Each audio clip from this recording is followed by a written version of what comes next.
wild dog activity on Djuma at the moment, and who knows, we might see them again.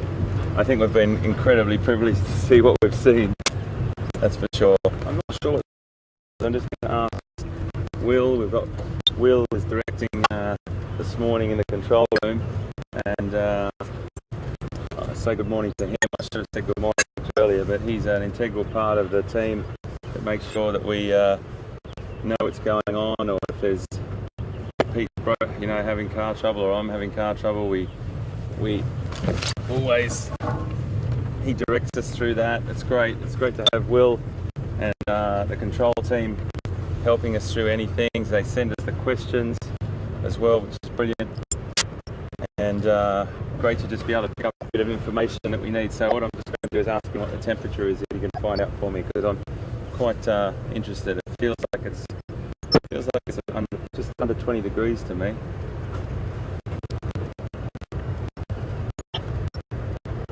He's already on it.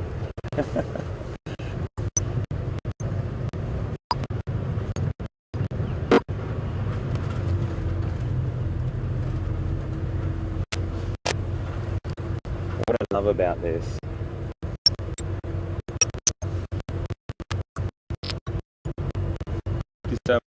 thank you so much guys. Will just said to me it's 18 degrees Celsius, 64 degrees Fahrenheit, so a dramatic difference on the last couple of days, where we've been up in the late 30s, over 100 degrees Fahrenheit. And I thought it felt like it's under 20 degrees. Very cool this morning, and that can be a benefit. We've got a good hour and 20 minutes to go, folks, so we're going to just keep driving around. Pete's also scanning our Arathusa, and we'll make sure that anything that does happen, we'll bring it to you live. Yeah, 18 degrees, wow. Summer. Very cool. I love this sort of country here. It's very leopard-esque, if there's such a word. Leopard-esque country. It's just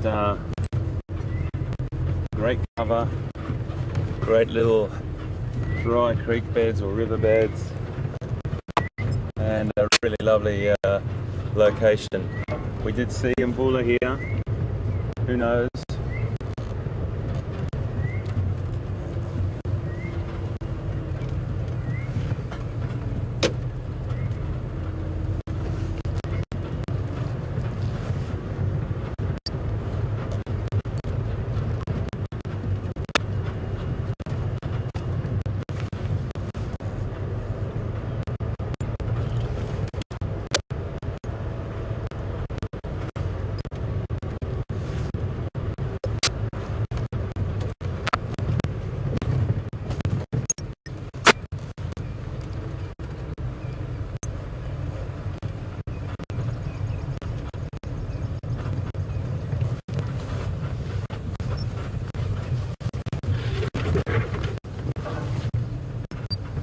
Lots of elephant activity on the reserve at the moment.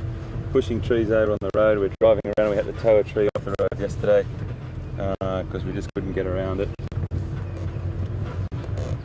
A little bit tricky when the elephant's standing about 10 metres away from you. But hey, we did it. And he was very relaxed.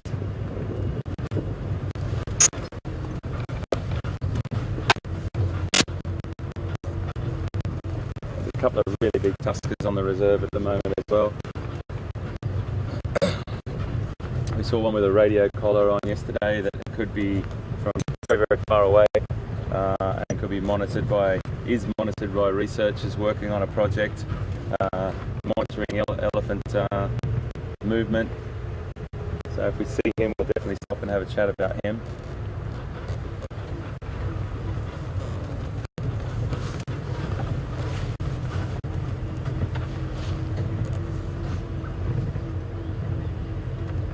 Just driving very, very slowly through this area, folks, because you've got to constantly scan, constantly scan.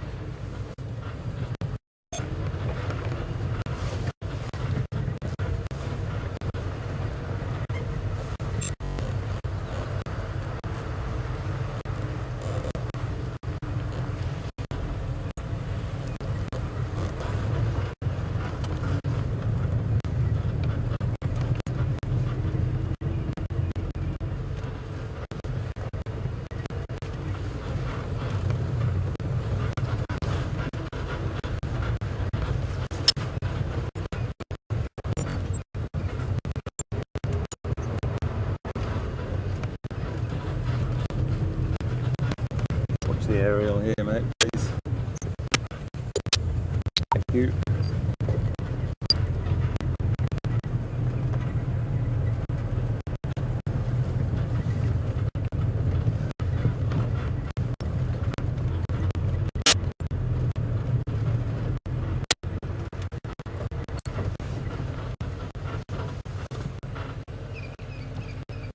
So, not a great deal happening here at the moment.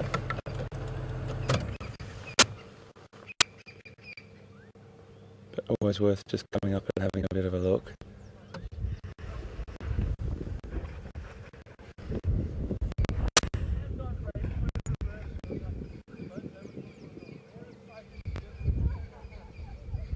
We've just got another vehicle just beyond the trees there. That's why I'm just sort of hanging here, because the great thing, or the thing that one should do, is if a guide has his clients or his guests at a water point having a nice cup of coffee or a cup of tea or something, they come here for the solitude, and you don't want to break that vision and park your vehicle right in front of their field of view. So we've just hidden behind these trees here. We've got a couple of hippo in here, a little bit of bird life happening, but I think we're going to move on and drive up a little bit further and go back into the reserve, because we are on a hunt for leopard.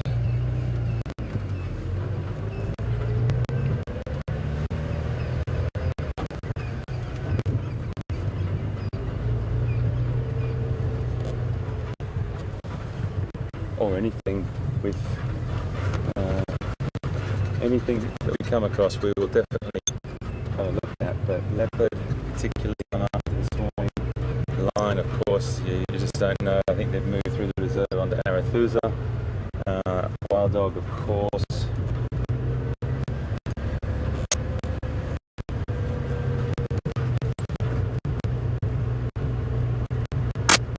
Just listening to the other radio, folks, so please excuse me. Pete's looking for Ngala, which is lion, and I think he's waiting for an update at the moment, so we'll just keep carrying on.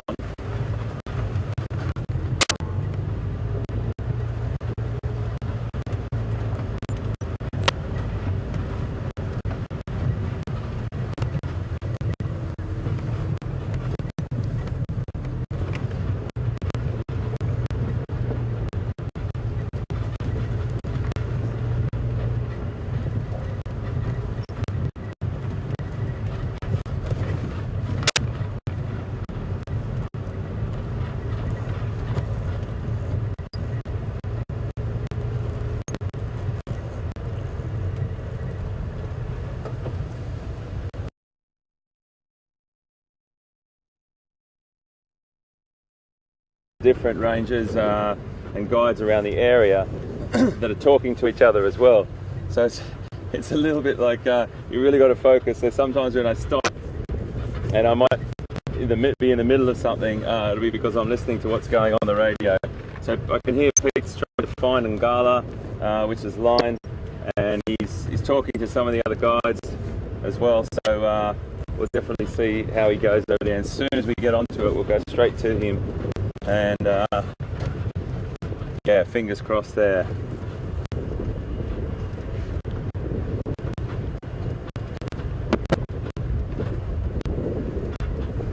It's really tricky, I have to tell you, when you want yesterday when that wild dog hunt was going on, and I'd like to talk to you about some of the behind the scenes things, because I think it's really important that you know how we do this and you know what we're up against sometimes. And I'm definitely not complaining about it. I love it. I think it's absolutely fantastic because it's exciting. It's really it takes a lot of concentration to try and put everything together. But what we do is we've got 2 feeds going through our earpiece, and see, I've got a question coming through.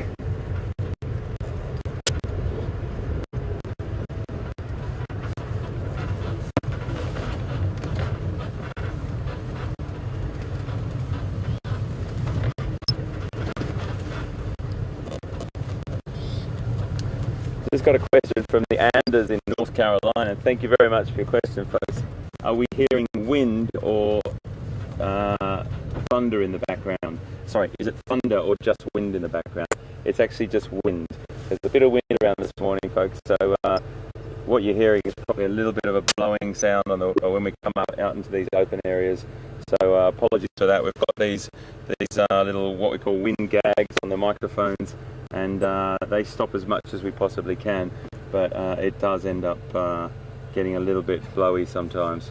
We've got some really old buff here. And there's a boy over there, I think he's got his broken horn. It's a bit hard to see at the moment. I just want to try and see if he comes out. That's a beautiful big boy there. He's a cracker. Right, let's move back a bit for you there. Lots and lots of bachelors around at the moment.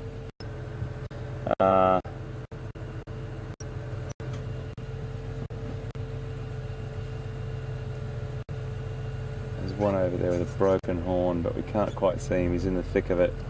But what I was getting back to is I just want to give you a bit of background about what Pete and I hear and what's coming through our earpiece. So we've got the control room sending us questions. We've got the game radios, all the guys talking, about 20 different guys talking on that. And when that wild dog hunt happened yesterday, I was also in a bad area, so my radio wasn't sending out very good signal to the team, all the other guys. I wanted to call them in on that because that's the courteous and that's our code of conduct. You know, you have to let other people know what's going on and make sure you share those sorts of things. But at the same time, I was trying to keep up with the wild dog hunt. At the same time, I was listening to the radio and people trying to talk to me, and at the same time trying to make decisions, at the same time talking to the most important people, and that's you. So it was a little bit tricky, but we got there in the end, and it was exciting, and we were driving at speed. When I say speed, not dangerous speed, but we were driving to try and keep up with those wild dogs. So that's the sort of thing we go through when the action's happening. When we're doing this sort of slower speed or looking for wildlife, we can sort of cope with a bit more going on. It's great though. It's the most fantastic thing in the world to be broadcasting live to you. It's been a quiet morning, but it's been great to talk to you, and this is exactly what we would do on a game drive. We would talk to our guests, talk about loads of different things, ask them loads about where they come from, and that's what we get from you with the tweets and the emails, telling us bits about where you are, what temperatures you've got, all those sorts of things. Bit of elephant activity here last night as well.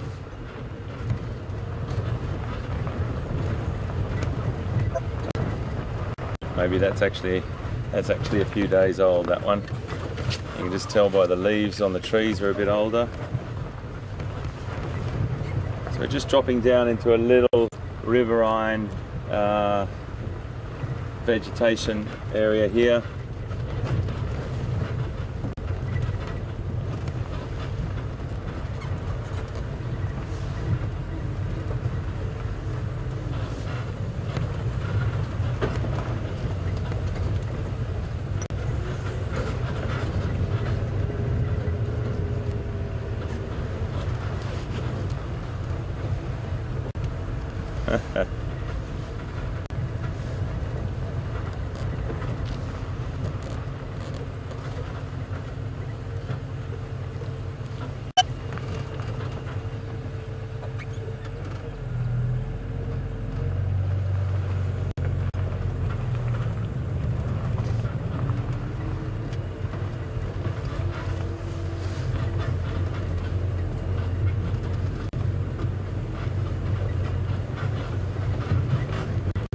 going really slow through these areas, folks.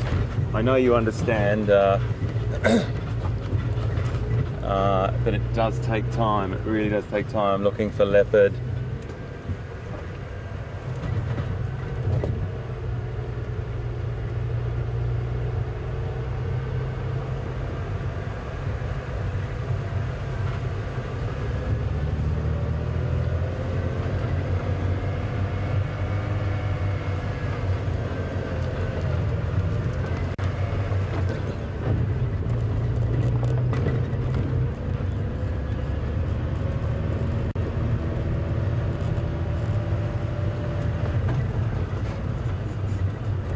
So we just got a question from Billy Joe on Twitter asking if any of the other guys had seen the cubs of Shadow the other night. The answer to that is no, Billy Joe. No one's seen the cubs of late.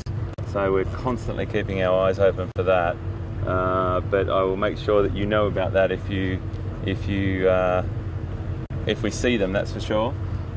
And we also had another lovely tweet from Suzanne in the Netherlands.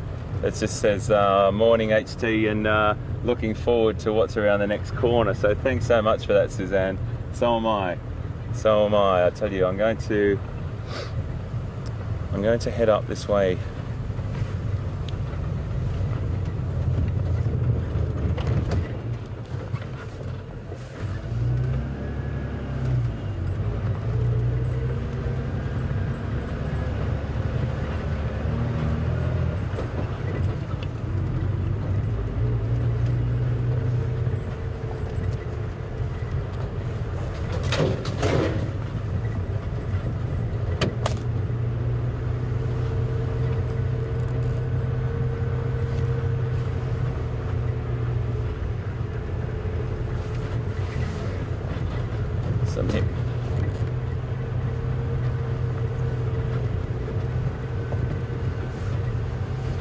Just had a question from, this is a great one, Savannah, living in Savannah, Georgia.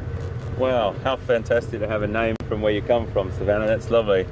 Savannah, you're asking about whether we've seen the white baby elephant and that was seen last October, and the answer to that is no. I haven't seen or heard anything about that individual.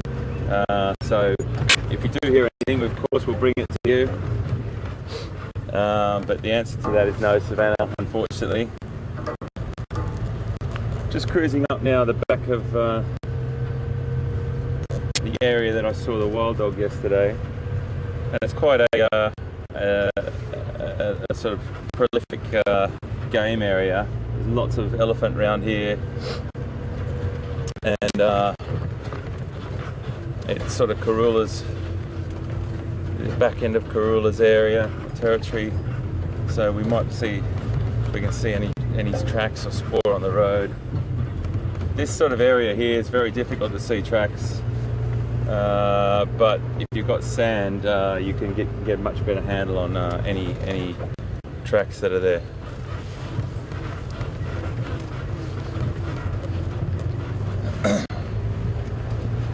I can still hear Pete on the radio looking for lion, and we'll definitely cross live to him if we see any, I promise you. It's interesting, it's a very cool morning, 18 degrees C, 64 Fahrenheit, as I've said a few times, but there's not a great deal of cat action that we can find this morning, and it happens like this. It's definitely not a theme park, it's the real deal.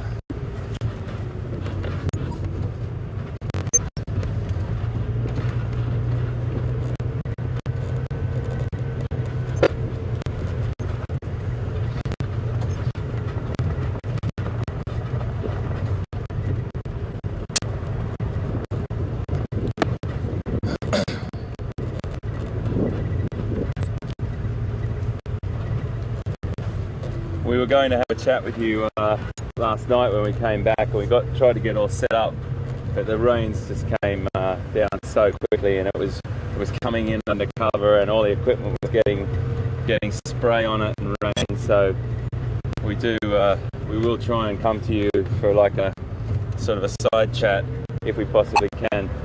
The weather is really important to us. It's really one of the governing factors of what we do. It's also a governing factor with wildlife, that it really does depend on the temperature on.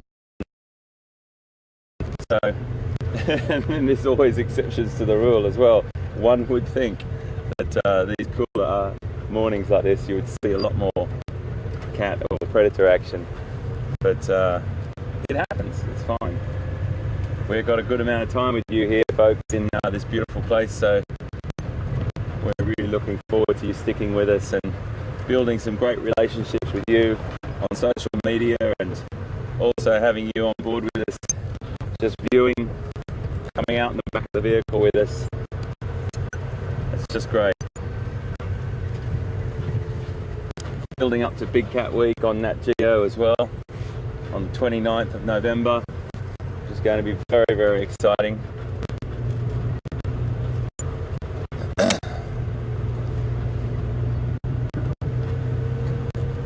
I have said it many times before, but I'll say it again, and I just need you to know the excitement that's inside me at the moment. I feel like I've been reborn when it comes to television. I've been really fortunate to make some great, well, what I think are great anyway, you might not, but I think some great documentaries around the world. I've worked in Afghanistan, I've worked in numerous, like 20 different African countries and about 53 countries all over the world with National Geographic. But working with Wild Earth on this project with Nat Geo is probably one of the most exciting things I've ever done, and it's because of you. It's because of you right there now, listening and being on the back of the vehicle with me. I can't describe in words how exciting that is, and the feeling that I've got. It's just great.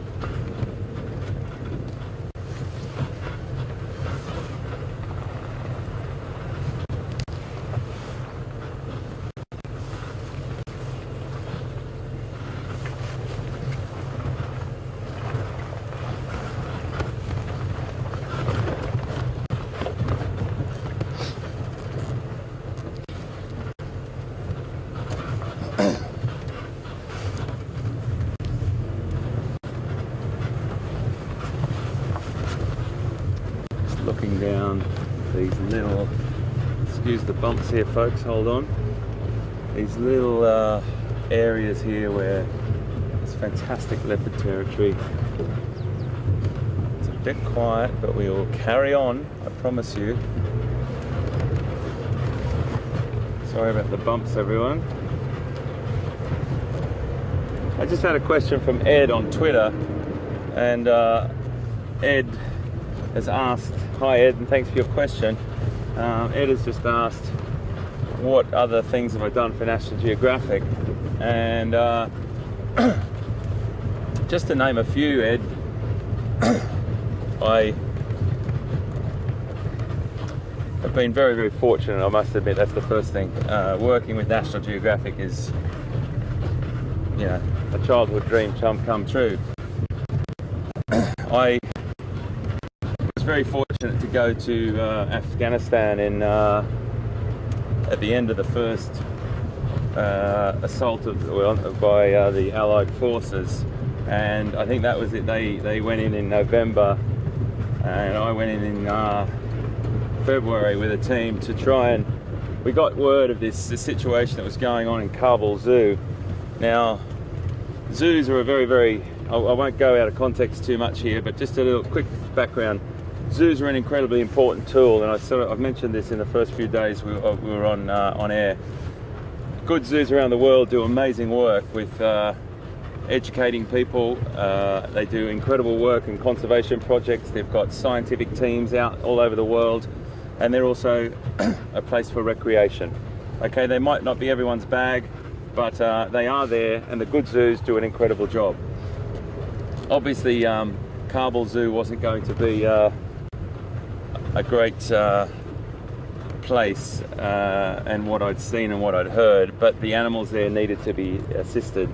So I went across with a team and we translocated or moved the animals. We rebuilt some of the facilities in the zoo and translocated some of the animals, particularly an Asiatic bear and some Asiatic wolves. And unfortunately there was a lion there that he shouldn't have been alive anyway. And then when I say that, he was well past his age. He was about 26, and he unfortunately had some terrible things done to him. Anyway, moving on, he passed away whilst we were there, and that was probably the best thing. And then we moved him into better facilities. We moved the other animals into better facilities. That was an incredible experience, and I really did learn a lot from that. So that was one of the things.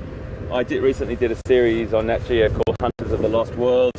Wherever you are in the world, it also it's got another name, and it's called Manhunt. And basically it was me going out and staying with 4 different tribes around the world. One in Vanuatu, on a place called Tanner Island, the Namal tribe. The San Bushmen in Namibia, South Africa, which was ultimate for me. The Baka Pygmies, or forest people, in Cameroon, and the Jahai, extremely like the best blowpipe hunters in the world. Now, please don't get me wrong, that hunting situation was documented for the need to know about how subsistence people live off their land, and that's a very, very important thing that we need to understand. They survive off their community, their habitat. So I was going around with them, learning all the tricks that they have to get close to these animals, so I could take better photographs, basically, and also to be with these people and understand their spiritual connection with the habitats that they lived in. It was quite an extraordinary experience, I have to say, and that's called Hunters of the Lost World. And there's loads of other ones back into the, back into the late 90s, which probably really embarrassing ones of me in tight shorts and t-shirts and ridiculously strong accents and that people couldn't understand. So yes, as you get older, you start to lose all your embarrassment and just know that what you did was in the past, and hopefully what we're doing now is a little bit easier to watch. But generally speaking, it's been an incredible journey.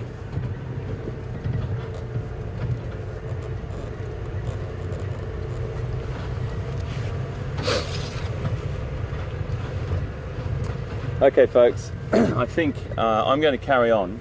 You've been with me for quite some time now, and we haven't had any tracks or signs, and I'm in quite a difficult area to get tracks or signs on this grassy sort of road. So I'm going to carry on, excuse me, and I'll come back to you.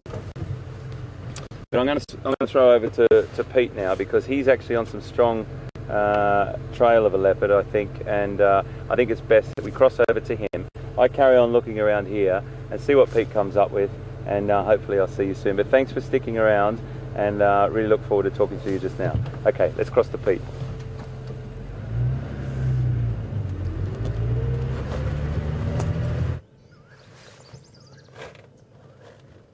Well, welcome back with us this side. Hope you had a nice time with HT. You saw some buffalo and a bit of this and that and some questions. Always nice to have a chat. We are up here in the, southeastern corner of the area that we traverse. And we actually came here to look at, there's an old hyena den not far from here. I just wanted to come past and see if there's any activity. Always good just to check every now and again. But as we were coming in, a duiker came running out of this area. And Brian behind the camera was sort of saying, it would be nice if there's a leopard chasing it. And I don't want to get you too excited, there wasn't a leopard chasing it. But then we had some squirrels alarm calling and a francolin alarm calling. Both of those species are often the indicators for something moving around. So we're just looking around a little bit. The squirrels have stopped now, but this is perfect leopard habitat. We've got very thick, if you look at this area here, it's difficult to see from where you're sitting, but we've got a little drainage line. So in there it's a little dip, and the same as on the left hand side from us as well. So we're in a sort of a little like crow's feet network of little drainage lines. So perfect leopard habitat. Okay, so we just came around. There's a bit of a track coming in here because we're close to the den. Just going to sit here just to listen, see if we don't hear more alarm calls or see something walk maybe. But for now it's gone back to sort of peaceful bush sound. We've got a black-crowned chagra singing, call like that. You can hear a orange-breasted bush shrike and lots of different bird calls, puffback shrike, testiculars, and none of them alarm calling, all of them back to sort of normal calls. So maybe it's just a false alarm, maybe there's something else, could have been a little snake, could have been a caracal, I mean a little smaller cat perhaps, different things that could have flushed the duiker, or he could have just been running and the squirrels were maybe calling it something smaller that they saw. But for a moment they really have a strong feeling that there could be a leopard. It's just the right area, the right conditions. We haven't seen leopard for a little while, but the squirrels have stopped. So I think that's it for now. I'm going to show you this old den. As I said, hyenas used to have a den here. They might come back at some stage again. Also wild dogs used to den in the same place, but we'll talk about it when we look at it.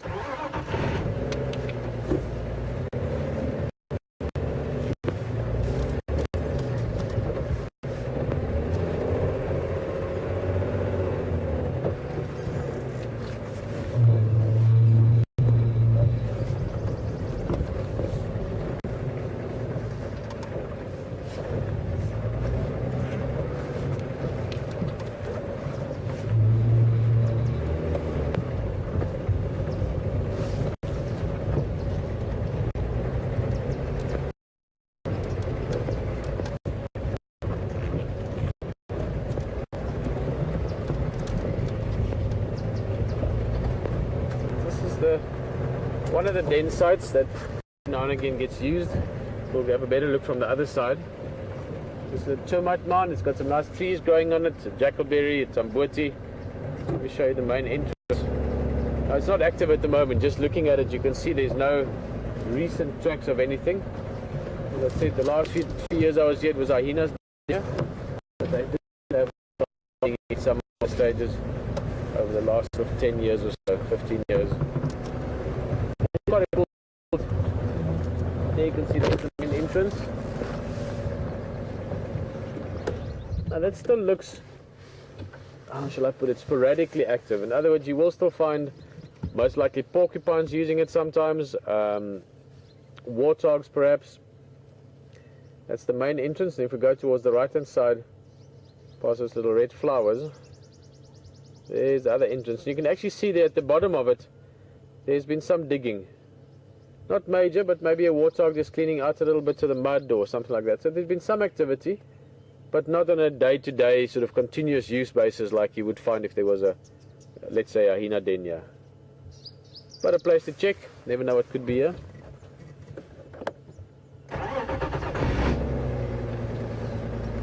We're going to continue up Cheetah Cut Line. I'm going to slowly make my way towards Buffelshoek Dam. Oh, bumpy.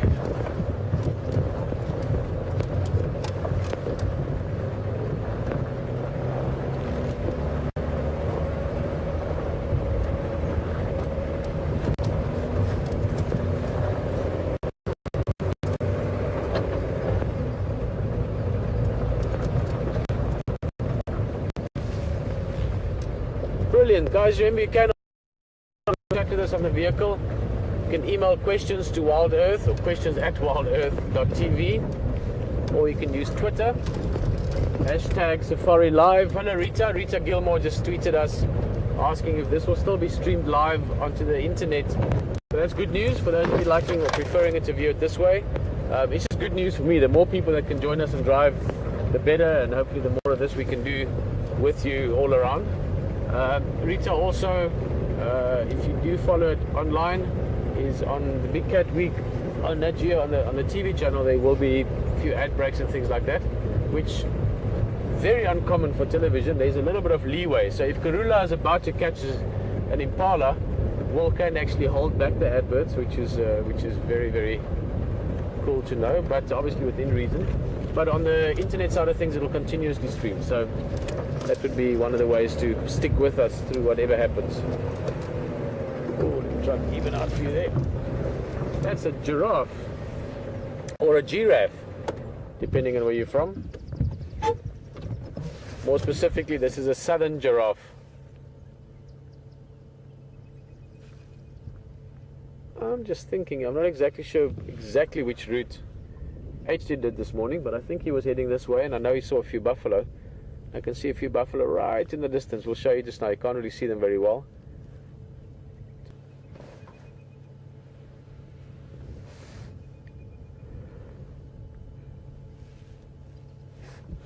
She's in beautiful condition, healthy, and also clean. Very important part of their grooming or staying healthy and clean part is the oxpeckers. That bird you can see there on the neck. Oxpeckers have got this almost like a very fine comb, if you want, their bill design, so they can really brush through the hair of the giraffe and clean out exoparasites. Mainly ticks is a large part of their diet. Obviously giraffes don't mind if ticks are being cleaned off them. And there's some zebra having a scratch as well there against the tree trunk, or some zebra, depending where you're from.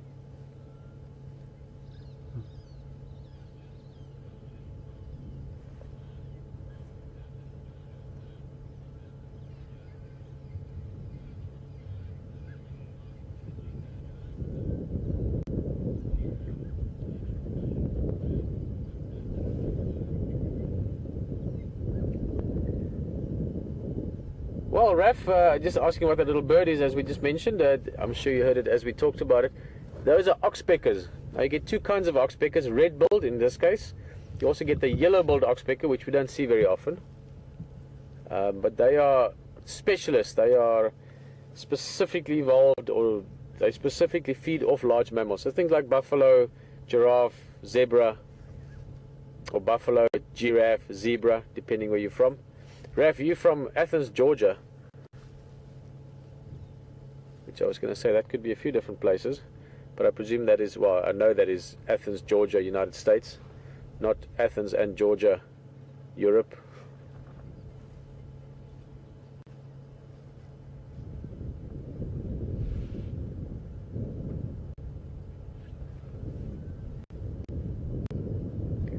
As I said, there were a few buffalo in the back. I don't know, just for the sake of it, before we go, we'll have a look if we can actually see them. They're a bit far into the brush. Beautiful long tail as well. Look at that tail. Keep in mind, a giraffe, this is not a particularly big female. She's a sort of a medium-sized, very good condition giraffe female. Long tail, long hair on the tail, very important. You can see they're swishing around the ankles. Very important to clean, chase away flies and things like that. So tails are important tools for animals.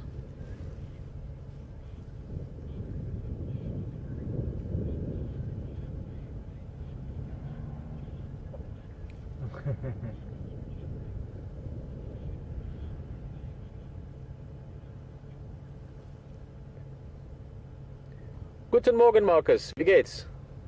Marcus is saying hello to us from Germany, and he was looking for a giraffe. So, Marcus, I often find, especially on the good days, that we're all in tune on the vehicle.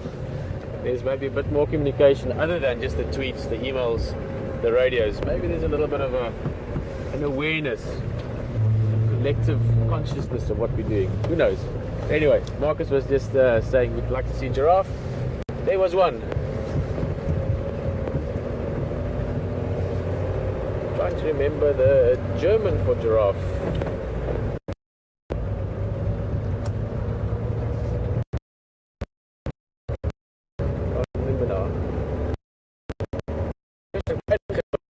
Nicht so schön, but ich verstehe ganz schön. In Namibia we do use German quite a lot, so I can actually follow German fairly well, especially this is schön. Swiss Deutsch. Ooh.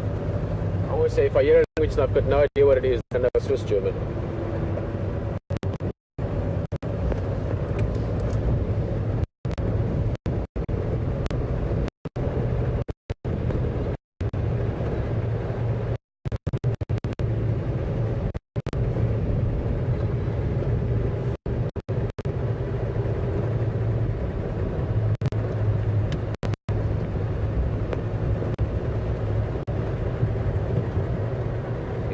leopard. We are really looking for a leopard. Concerned that we'll start getting withdrawal symptoms after not seeing leopard for a few days.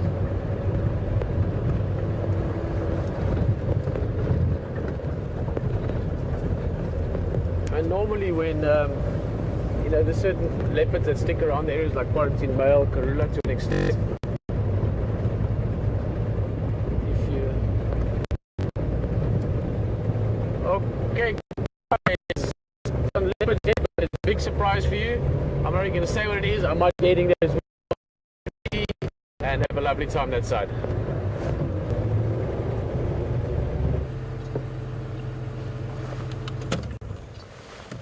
Well, yes, just came around the corner. What's around the next corner? We've got lion. Now, I can see a male, a young male, and a female lying down over here. I'm just going to go in nice and quiet, but I just want to let the others know that they're here. So please bear with me. Out of my eye, I could see this golden shape just sitting there, lying on his side at the moment. He was. So he's not moving anywhere, so don't worry, we promise we'll go in there.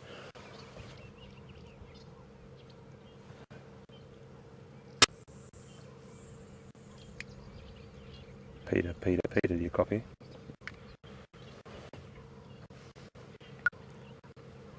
Peter, I have Ngala up on just off Sandy Patch Road, and I was just wondering, my comms are quite bad from this radio at the moment where I am from yesterday. If you could just put out a welcome to all radios to anyone that wants to join. I'm the only vehicle on site.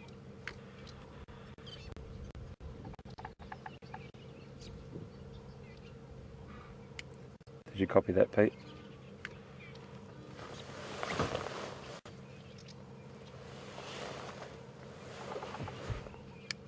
Peter, do you copy?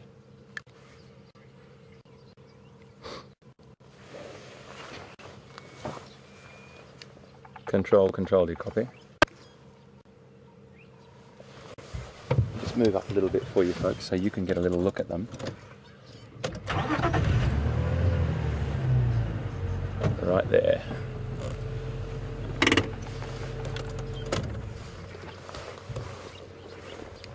Control, do you copy?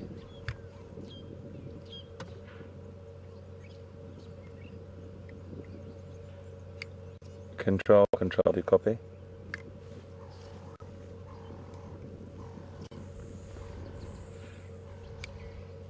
Control, do you copy?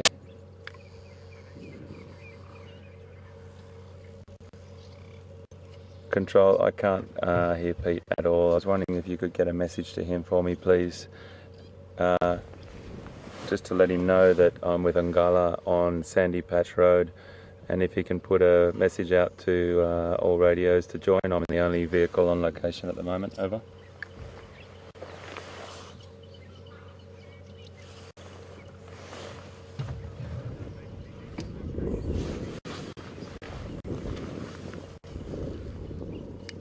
The location is just off the Gary Buffelshoek cut line, and it's just off Sandy Patch Road.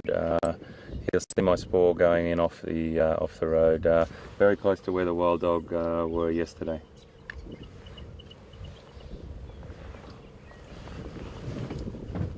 Okay, everyone, we're going in.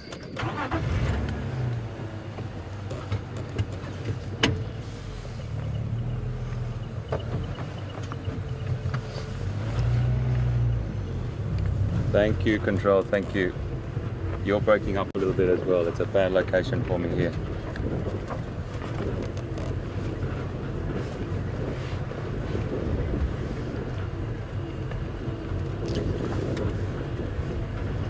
We're just going to go in very gently, very gently.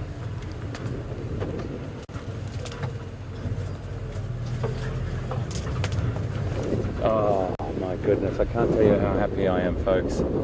And this is what it's all about. It's about perseverance. It's about making sure that you just keep going and keep going. Around every corner, there's going to be something wonderful. beautiful male and female. Oh no, it's two boys I think actually. Now he's just sat up. Another young male there. Just sit here for a second and get them used to us. Two boys, sorry. I couldn't see that one properly where she was lying down. So you can see the behaviour of the male on the right. They're only youngsters, and they're not as confident as a big male with a pride of females would be. So they're just a little bit wary, not concerned by us, but we'll just sit here and get them used to us. I would say we're about 30 metres away from them at the moment. About 150 feet. Excuse me, please. Wow. Happy days. Happy days. This is my first line on the reserve. And just really fantastic to see. So these two boys potentially could be brothers. And they're at an age where they would not be welcome in their pride, and they would have been split off, and now having to start their own pride. But it's always a fantastic thing when you get a coalition together. Two brothers, they might stay together for a long period, they might stay together for life, and one will potentially be a little bit more dominant than the other. But two males together are a formidable opponent for any other line pride. So say, for example, they do build a pride around themselves, they get some females that come in or whatever, or they subsequently acquire females. Two boys together, two males together are quite a formidable force. Really beautiful to see. Oh, this is great. This has made what a start to the week. Thank you so much for sticking with us, folks. This is what it's about for me. It's about perseverance and just driving, and slowly looking around as everywhere you look. And I tell you could have driven past this so easily. I just looked out the corner of my eye and glanced over through this patch and saw these golden creatures lying down here. So we are very fortunate to have them with us.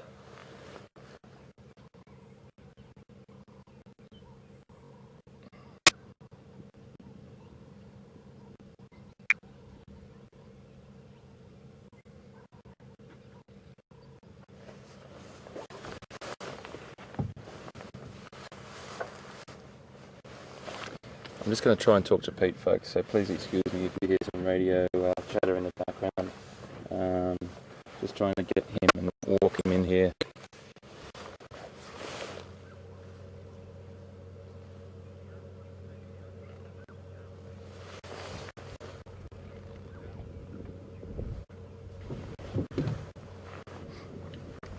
Thank you so much, Control. So, folks, I suppose this is a bit of a silly question, really, isn't it? I was going to say, can you send me some tweets and tell me whether you'd like me to stay here till the end of our safari drive this morning? But I'm pretty sure I know what the answer is there. I think we're just going to sit here for the next 25 minutes with these beautiful, beautiful boys, and if they move, we'll follow them. Wow, how wonderful! What a fantastic, fantastic finish. Oh yeah, beautiful boys. Perfect condition. There's a little scar on the left hand, the right hand side. Well, it's the left hand of us looking at it, but the right hand side of the one on the right's face. He's got quite a distinctive scar there, I'll remember that. Again, I have to learn these lines, and I'm not sure if Pete will know who these two individuals are. They may have broken off from, another pride since he's been here. Just looking at the mane on that animal on the right and wondering whether that little red patch is actually a bit of a mark from a scuffle or whether he's just been lying on it. I'm looking through my binoculars at the moment and it looks like a little bit of hair's been ripped out there, and that will happen. That mane is exactly doing its job. It's to protect that sort of that colourful tawny sort of mane is there specifically for protection around the neck and to make them look bigger and more huge. And when I'm sure you've all seen an adult male lion and with that magnificent, majestic mane around their head, protect their neck and head when they're fighting. When they do fight, they lose chunks of hair, that's for sure. I've been driving through the bush in Namibia actually, and come across a huge piece of activity on the road where it's the remnants of it. So it's all the spoor from a fight by two lions, and there was lion mane hair everywhere, all over the road, and it was quite extraordinary to see. So they do lose a fair bit of it when they're in one of those fierce battles. The reason why I'm staying back this far at the moment, folks, is these two boys are not as confident probably as an adult male with females.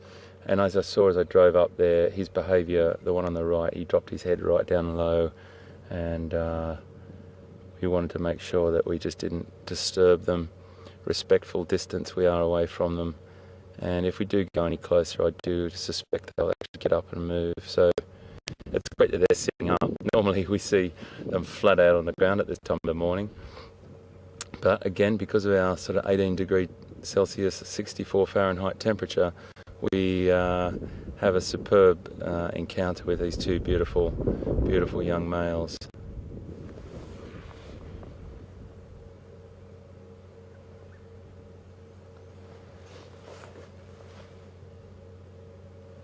So an adult male, when it's grown, the goodness, they get up to about just under 200 kilograms, and I think, goodness, I have to do these too early in the morning for mathematics.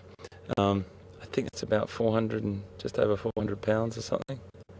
I'm having a guess, roughly. But the record, I'm pretty sure the record is a Namibian lion, and he was over 500 pounds. And I think that's, goodness, again, I just remember these figures out of books. I think that's like over 250 kilograms, I think. That's a massive lion. These boys aren't anywhere near that, and I'd only be guessing if I was telling you how much. Definitely over 100 kilograms, that's for sure, but over into sort of the early hundreds. Something beautiful about lions. It's just watching them relax. They do look like they're good sleepers, lions. They're fantastic sleepers.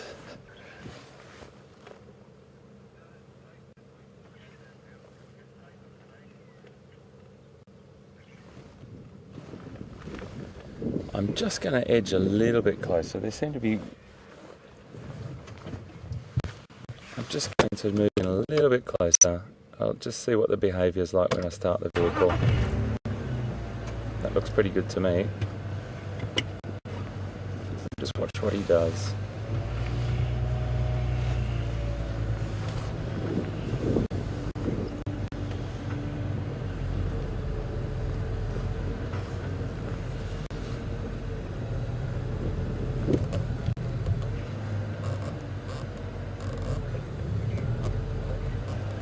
Trying to aim my wheels at the moment between sticks so I just don't disturb them too much. I know they're probably going to be fine, but it's just a little bit of respect for them resting here. I'll get the camera into a nice position for you, and so we can see these two boys beautifully.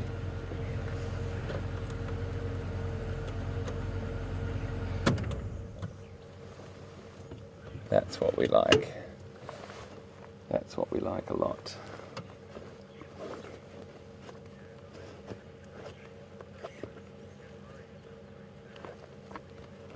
we're just going to sit here for a few minutes, and then if they're comfortable, but I just want to get some documents. For me, taking photos is not just about the enjoyment of taking photos, but for me in this position we're in, every time I get a big cat or a predator of any description, taking photographs is so important because I get to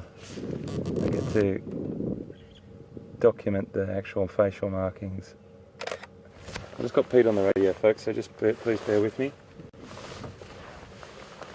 Peter, do you copy?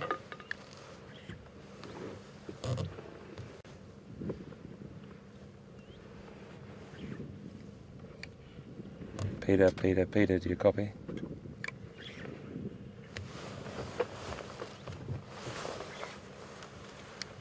Peter, do you copy?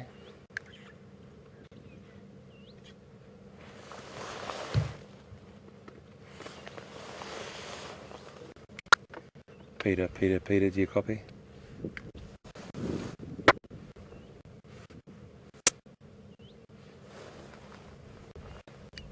Control, do you copy?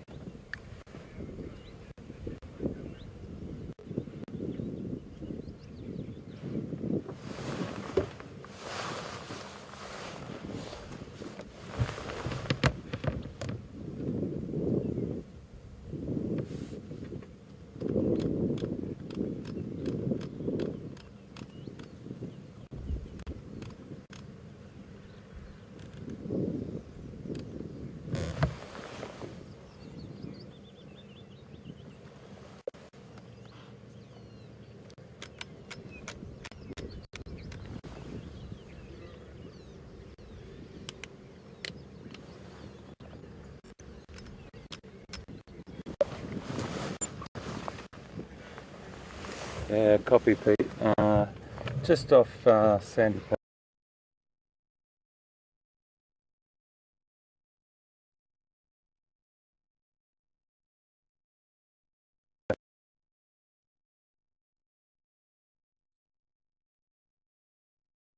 You'll see me, mate.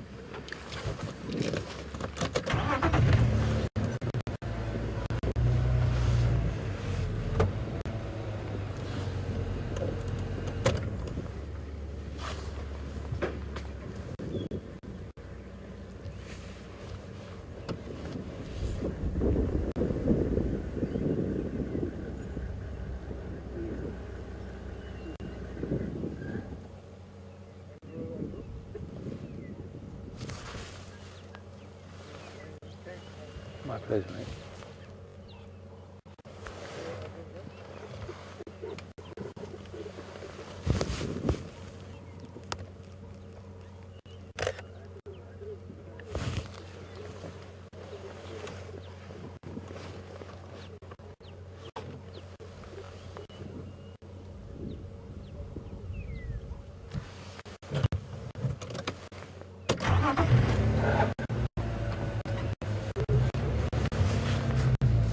Exit. Just got to go around the other side.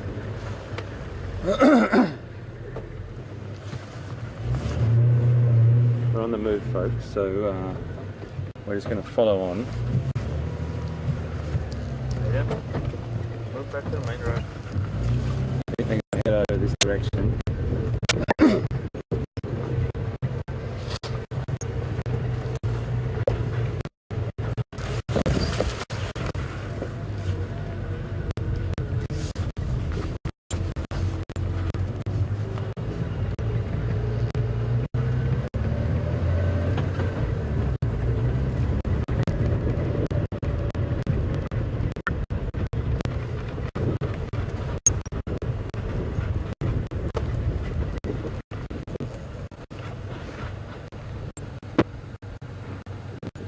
Can you see them?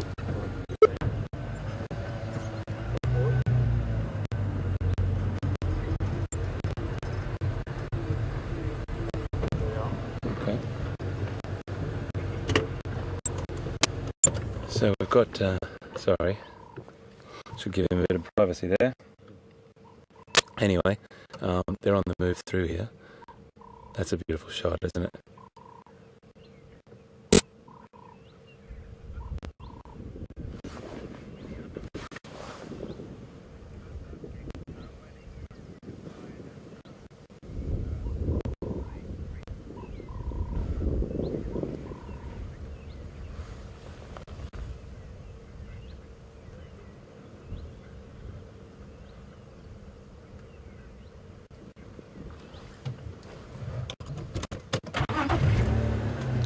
So we just got a question from Elizabeth in Minneapolis, and she wants to know how many cubs is in a normal litter, and the answer to that, Elizabeth, is about 3 to 4, and the mortality rate is quite high. Well, not quite high, sorry, it depends on so many different factors, but it really does depend on where they are, how much food they have, etc. And also what other threats, like what other line prods are around, and there's loads of other things. Just trying to give you a couple of good images here. Oh, he's just sat down just there. Okay, we can fix that. Okay, so that's a nice location.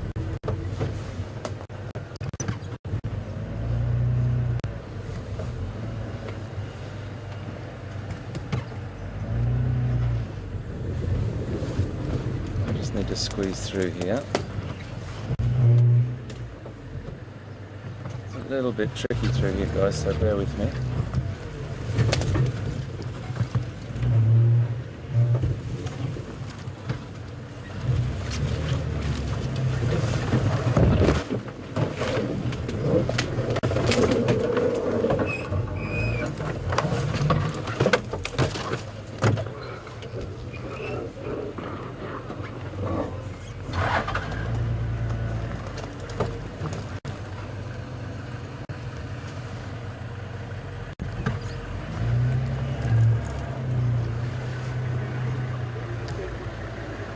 Just watch your head on this branch.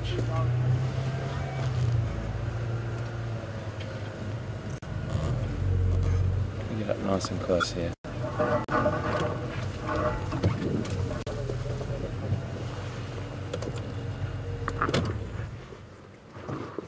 There you go. There's a shot. How beautiful is that, everyone? So it's interesting, you know. They didn't necessarily move because of us then. They actually moved to get into the shade because it was really starting to warm up now. I just want to make sure Pete's aware of where we are, so please excuse me for a second, folks. I'm just going to talk to Control. Control, do you copy?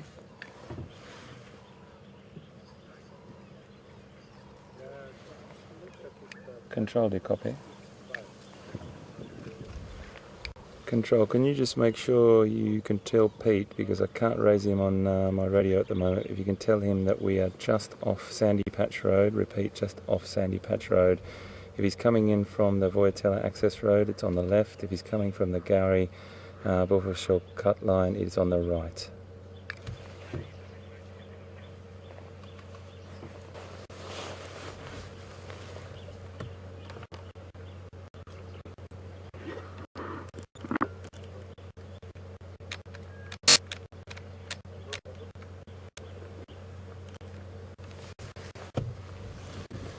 So folks, we're just going to stay and sit with these guys for a while. We've got 10 minutes to go, and I think this is a beautiful way to finish today. Absolutely superb. Beautiful, beautiful creatures.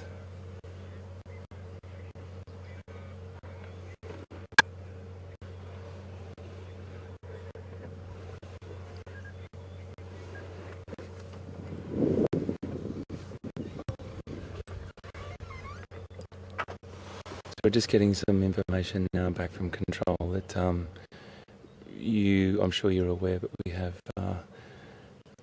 data and information about all these animals and their markings, and we think that these are from the Styx Pride. We're not sure, we're about 80% sure that they're from the Styx Pride. And we're hoping that we'll be able to confirm that for you in due course.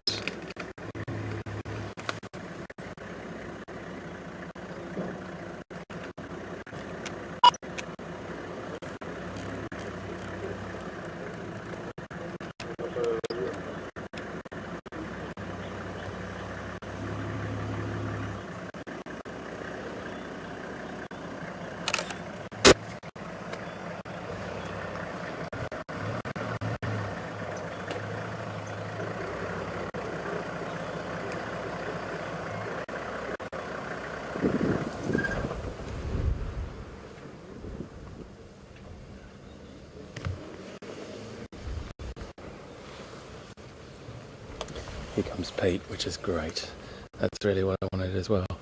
So Tex and one of the fantastic guides and his crew are all here, and Pete's on his way. I can hear him just now. And we'll finish with these two beautiful creatures today. So if they're from the Styx Pride, I'll be interested to know, last time they were seeing whether they were still tolerated by the dominant male, or whether they've split off to form their own, or what the situation is. I just want to get a bit of history on them again. I've read about the Styx Pride, but I just need to know a little bit more about them and why these two males are off by themselves now.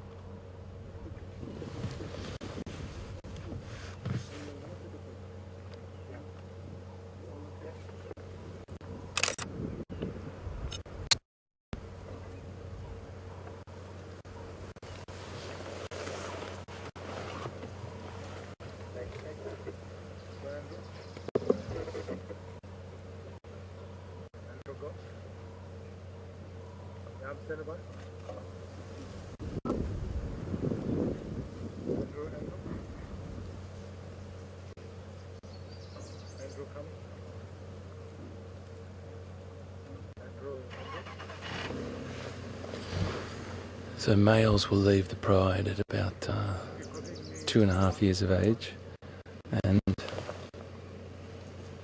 they will then go off and try and gain or acquire another pride, or build a pride, either through competition or sometimes it's very, very interesting because a single female might be thrown out, or there could be a tragedy occur where she's ends up being by herself. You just don't know, but there's lots of different variations, and basically it just depends on what happens in the future. Ultimately, in their genetic makeup, they need to build a pride, and how they go about that is anyone's guess when it comes to who they come across. It's really important to understand that lone social structure. You can read all the books and you can get all the statistics, but until you talk to a line researcher or scientist, they will tell you all different situations that have occurred in all different regions that they've studied in, and there's lots of external contributing factors: competition for food, competition from other predators like hyena, etc. as well. It just depends on so many things. There's loads of different variables to it, but ultimately we're with two sub-adult males. They haven't got their full manes yet, but they're definitely formidable creatures, that's for sure, and they will be building their own pride eventually. But a fantastic hunting team, that's for sure. Really good. You've got a couple of 100 kilograms there of pure, powerful hunting muscle. He's just got his eye on us.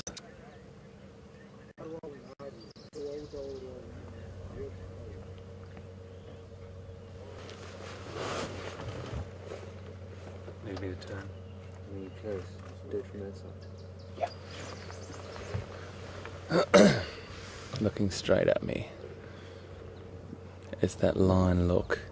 There's something about a line look that, yes, makes you know you're alive.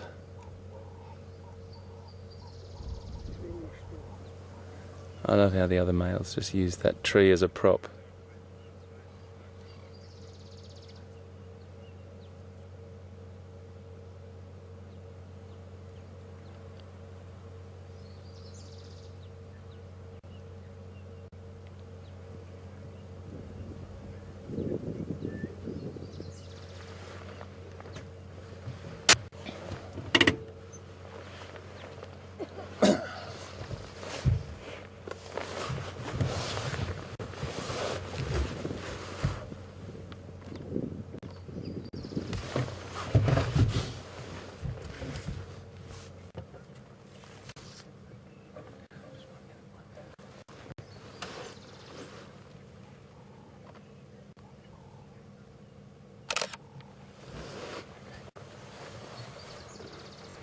Okay folks, well we're going to leave it now. I just want to say thank you for being with us this morning.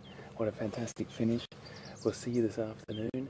If you come back to us, really enjoying being with you, and what a great way to finish the day. These two lines, we'll keep an eye on them, and we'll come back to you this afternoon. Join us at 4 o'clock to 7 o'clock this evening, our time. You'll have to check the website.